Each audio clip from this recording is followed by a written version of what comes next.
wish you a Merry Christmas. We wish you a Merry Christmas. Boss, papas ko. Ay, narinig nyo ba yan? Merry Christmas. And a Happy New Year. 6,000.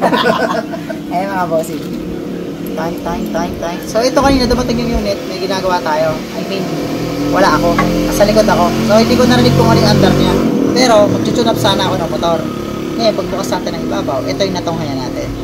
So, sa mga Sniper 155, pag nakita nyo po ito, ay hindi po ito normal. Ano po? Ito po yung tinatawag nating roller. Ito po yung code niya, B6H.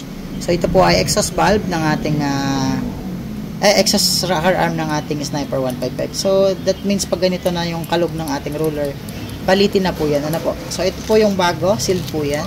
Ayan. Same code po yan. Ayan. So, magkat ng code B5BE2160. Tapos, 01. Okay? So, ayan mga boss, from Vietnam. Ho Chi Minh City. Okay. Unbox sa sealed dyan mga boss. Baka sabihin nyo, binunot lang natin sa bewang ko. So, ano nga ba yung difference ng bago sa luma? Ito na mga boss. Kalugin natin. So, hindi tayo pwedeng mamasko dito. Ito, we wish you in the Merry Christmas na mga boss.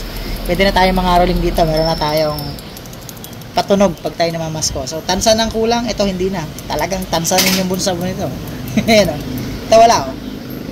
Isa pa ha. Kilig nyo naman mga boss. Ito. Diba? So, kumakalog na yung ruler. So, kailangan na natin palitan yan mga boss. Sayang no kasi okay pa yung tapit niya, okay pa yung tapit nut, tsaka yung tapit screw. So pwede pa. Pero ito, wala na mga boss. Kumakalog na siya. Oh. Ito yung isa, wala. So yun, kailangan natin palitan. Then, mawawala yung noise niya. So kahit anong tune up nyo dito, kung mapapansin yung mga bossing, halos lubog na yung kanyang tapit dito sa part na to. O kung na naka-ultaw. So may nagbukas na nito, siguro kalog na. Tapos ang ginawa niya, sinunap niya lang. Siyempre pag tinunap natin yan, maibsan yung tunog, then pagtagal, iingay na naman gawa niya itong roller. So mapapansin yung mga boss, yung tapit screw dito sa intake niya, medyo nakalabas, medyo nakaultaw. So dito, sa exhaust, halos lubog na. So that means, yung roller, yan na, mayroon na siyang something. Okay? So wala natin palitan. So dahil bukas na rin lang, titignan na rin natin yung kanyang rocker arm sa intake. Okay, so paano nga ba yun? Tulak natin muna yung kanyang So ilahin natin muna itong niya mga boss, rocker arm. Ay, stay yung kanyang cams. Tigas niyan mga boss. Check natin yung kanyang cams. So dahil bukas na rin lang yung kanyang unit, ay chinek up na natin lahat. So ito yung kanyang cams mga bossing. So makapansin nyo, medyo nakakayod na rin tong part na to, pero okay pa siya mga boss. Goods pa yan. So hindi pa siya matalas. Okay pa siya. Check natin yung kanyang cam bearing. So, ang pag-check ng cam bearing, kailangan dito nyo hawak siya. So, pag naramdaman ninyo na may magaspak, that means, palitan na rin. So, ito kay bossing, smooth pa siya. Okay pa. So, wala nang ibang palitin kundi itong kanyang rocker arm lang na exhaust. So, ayan. We wish you a Merry Christmas mga boss. Check na rin natin yung kanyang cam bearing sa loob. Dalawang klase yung cam bearing mga tol. Meron tayong maliit at saka malaki. So ito yung malaki, yung cam bearing mismo. Tapos yung cam bearing nyo sa dulo. Sa head, yung bearing dito. Ikot natin. So ramdam naman nyo yan pag may problema. Okay pa siya mga bossing. Tapos check natin yung paddle ng kanyang intake. So pag mag-check kayo ng paddle ng intake, mas maganda kung daliri talaga. Hapusin nyo to. So wala pa siyang damage, wala siyang gas-gas. Okay pa to. Pero kung gusto nyo talaga asin ma-check up ng literal na makita, kailangan nyo tanggalin itong pin.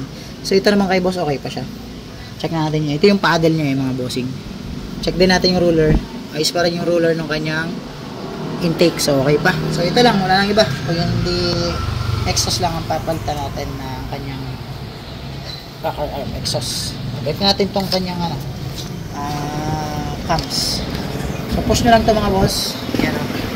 Tsaka i-break nyo na yung cams. Shoutout pala sa'yo, Master Baltok.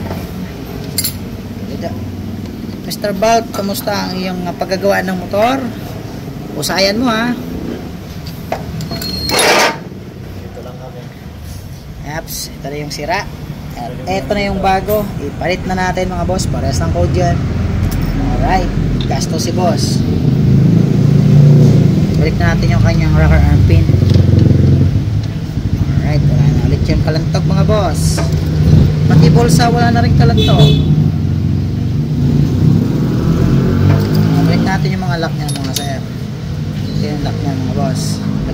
dito para hindi pumatak, para kahit pumatak yung tornilyo hindi mahulog sa loob.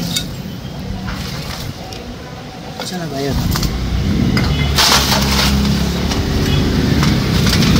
Yung tornilyo yung mga boss, yan ay alin yan mga boss, 4mm. Siyempre 8 dito mga boss.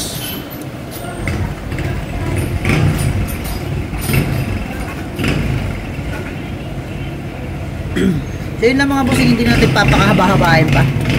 So yun, check upin nyo lang mabuti. Nagpapagawa kayo ng motor, pag nagpatsunap kayo, dapat yung mekaniko ninyo ay medyo nag-iikot-ikot din dito sa ibabaw ng head natin para at least nakikita natin yung mga problema ng motor.